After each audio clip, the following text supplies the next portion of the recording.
ভাইয়া আবার কি করেন? হাঁসে আদর করে। আমার দোস্ত। হ্যালো গাইস, দেখেন আমার ভাইয়ের কাণ্ড দেখেন। মানে হাঁসে আদর করলেই করলো। এখন এই যে মা রুটি ভাজে আর এই যে এরে খাওয়াচ্ছে, মানে আমরা না খাইয়ে আগে আগে এরে খাওয়াচ্ছে। কাণ্ড দেখেন আমার ভাইয়ের কাণ্ড দেখেন। কি রে? হ্যাঁ, মানুষের খাবার ওই খাইতেছে, আমরা পামু কি? ওই আমরা খাবো না? হ্যাঁ, এটা খাওয়া বড় করে বেশা তখন খাওয়া ভালো মন্দ।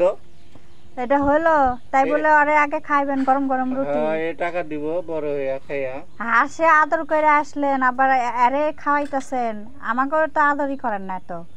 মিম মুস্কান আলামিন ওদেরও তো আদর করেন না তো। না, আরে এভাবে খাওয়াচ্ছেন। এটা খাইলে টাকা দিব। দেখছেন আরে খাওয়াইতেছে আর মা এদিকে রুটি ভাজে, মানে গরম গরম রুটি তাও খাচ্ছে। দেখেন কত